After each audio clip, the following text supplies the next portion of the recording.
នេះជាវីដេអូចែកម្លែកដល់បងប្អូនយើងដែលនៅផ្ទះណោះបាទ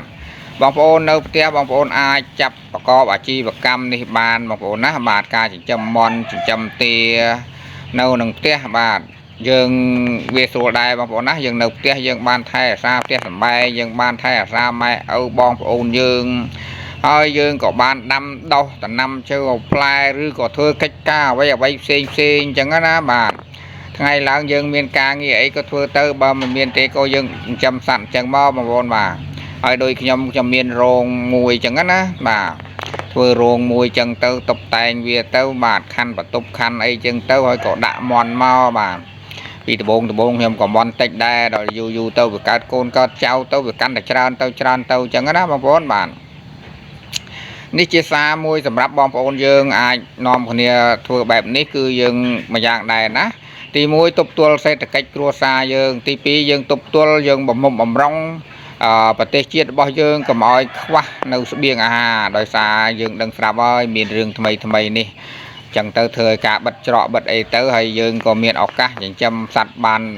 លក់ទៅក៏បានតម្លៃបានអីសមរម្យទៅហើយក៏យើងផ្គត់ផ្គង់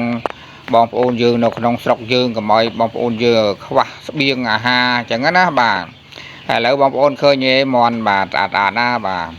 វាធំណោះបាទមានទាំងទាមានទាំងមន់អីចឹងទៅណាហើយខ្ញុំក៏ចូលចិត្តគយគុណផងដែរបងប្អូនមិនត្រឹមតែស្រឡាញ់ចិញ្ចឹមទេ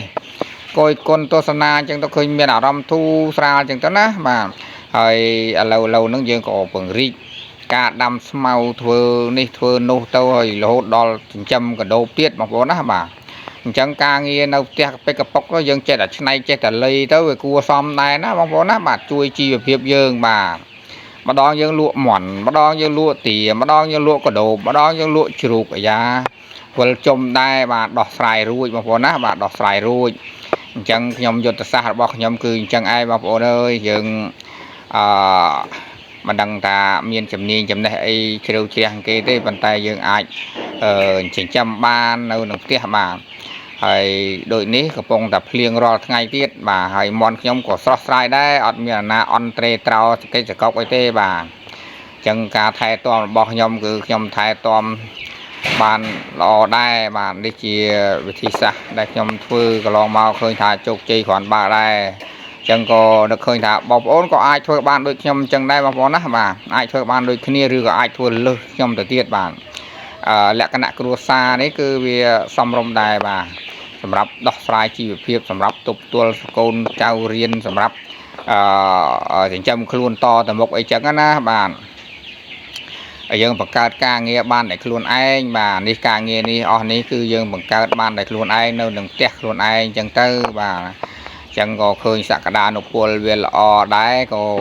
ផ្សព្វផ្សាយឲ្យបងប្អូនយើងដែលស្រឡាញ់វិស័យកសិកម្មចិញ្ចឹមសត្វអីហ្នឹងបងប្អូនដែលមានចិត្តស្រឡាញ់ដូចគ្នាដូចខ្ញុំដូចអីហ្នឹងអាចធ្វើបានបាទហ្នឹងហើយខ្ញុំធ្វើទៅបដិរៈបដារបស់ខ្ញុំដែរបាទហើយខ្ញុំក៏មានវិធីសាស្ត្របច្ចេកទេសខ្លះសម្រាប់ចែកជូនបងប្អូនអាចទស្សនាវីដេអូមុនរបស់ខ្ញុំឃើញហើយណាបាទខ្ញុំតែងតែចែករំលែកបងប្អូនយើងមិនលាក់មិនលៀមមិនរិះមិនរយអីទេបាទហើយបងប្អូនមានចម្ងល់អីបងប្អូនអាចខមមិនក្រោមវីដេអូបាទសួរនាំខ្ញុំទៅខ្ញុំអាចប្រាប់ពីរឿងថ្នាំព្យាបាលប្រាប់ពីរឿងថ្នាំការពារសត្វចិញ្ចឹមយើងបាទខ្ញុំតែងតែចែករំលែកបងប្អូនយើងបងប្អូនមិនថាចូលមើលមុនចូលមើលក្រោយថ្មីចាស់អីទេបងប្អូនណាបាទ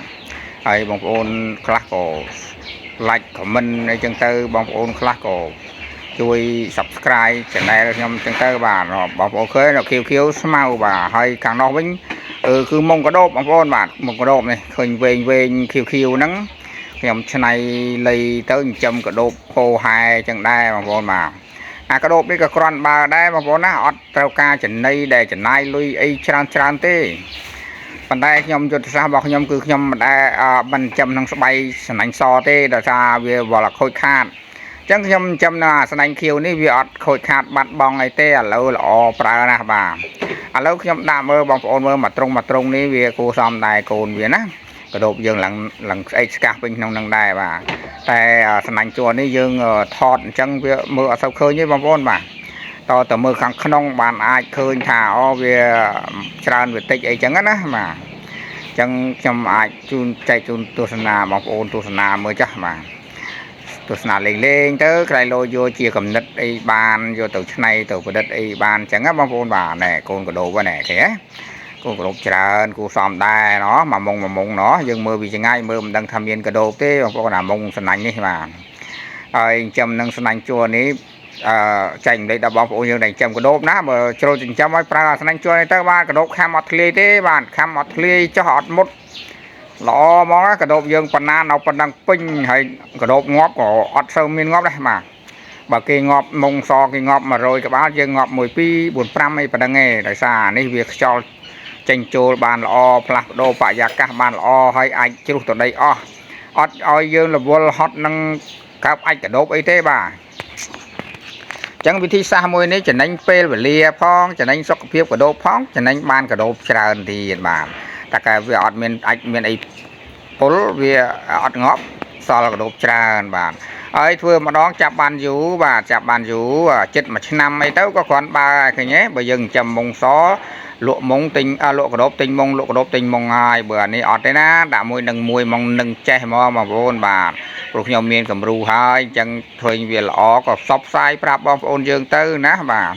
ហើយបើសិនជាបងប្អូនត្រូវការតំណែងអីសួរនាំអីចាំខ្ញុំដាក់លេខទូរស័ព្ទ